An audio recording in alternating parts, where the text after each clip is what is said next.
Hi friends, welcome to our channel. నేను మీ లక్ష్మీ ప్రసన్న. ఈరోజు నేను మన వీడియోలో స్నాక్ రెసిపీని చూపించబోతున్నానండి. వెల్లుల్లి కారం బొరుగులు. వీటిని చాలా తొందరగా చాలా ఈజీగా చేసుకోవచ్చండి. ఫ్రెండ్స్, వీడియో స్టార్ట్ చేసే ముందు ఒక చిన్న రిక్వెస్ట్. మీరు కనుక మన ఛానల్ ఫస్ట్ టైం చూస్తున్నట్లయితే మన ఛానల్ని సబ్స్క్రైబ్ చేసుకోండి. ఈ రెసిపీ కనుక నచ్చినట్లయితే తప్పకుండా లైక్ చేయండి, మీ ఫ్రెండ్స్ అండ్ ఫ్యామిలీ మెంబర్స్కి షేర్ చేయండి. మరి ఆలస్యం చేయకుండా వీడియోని స్టార్ట్ చేసేద్దాం.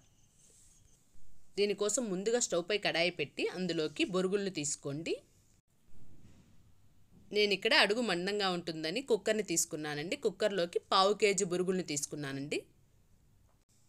ఇప్పుడు ఈ బొరుగులను లో ఫ్లేమ్లో వేయించుకోవాలి. ఇలా లో ఫ్లేమ్లో నిదానంగా కలుపుతూ వేయించుకోండి. ఇలా లో ఫ్లేమ్లో బొరుగులు క్రిస్పీగా అయ్యే వరకు వేయించుకోండి. చూడండి, మనం బొరుగులను పట్టుకొని ఇలా ప్రెస్ చేస్తే ఇలా పొడైపోతే మనకి బాగా బొరుగులు వేగినట్టు. ఇలా వేయించుకొని పక్కన పెట్టుకోండి. ఇప్పుడు మనం వెల్లుల్లి కారం ప్రిపేర్ చేయడం కోసం ఒక చిన్న రోలును తీసుకొని అందులోకి 2 స్పూన్ల కారాన్ని తీసుకోండి. అలాగే 1 స్పూన్ జీలకర్ర తీసుకోండి. రుచికి సరిపడినంత సాల్ట్ని కూడా వేసుకోండి. ఇప్పుడు వీటిని దంచుకుందాం. ఇలా దంచుకున్న తర్వాత ఇప్పుడు ఇందులోకి వెల్లుల్లిని వేసుకుందాం. 15 నుండి 20 వెల్లుల్లిని వేసుకోండి. ఇప్పుడు వీటిని కూడా దంచుకోండి. ఇలా బాగా దంచుకొని ఒక బౌల్లోకి తీసుకోండి. ఇప్పుడు స్టవ్ పై కడాయి పెట్టి అందులోకి కొద్దిగా ఆయిల్ని వేసుకోండి.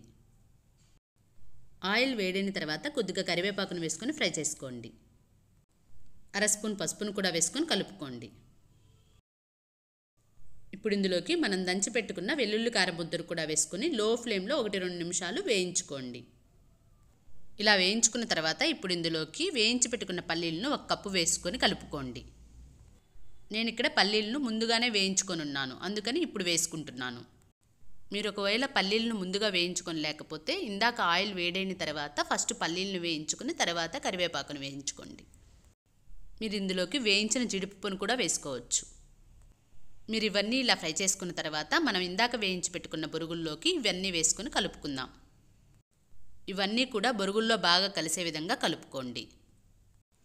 అంతేనండి, మనకి వెల్లుల్లి కారం బొరుగులు రెడీ అయిపోయాయి. మీకు నచ్చినట్లయితే తప్పకుండా ఒక లైక్ చేయండి, మీ ఫ్రెండ్స్ అండ్ ఫ్యామిలీ మెంబర్స్కి షేర్ చేయండి.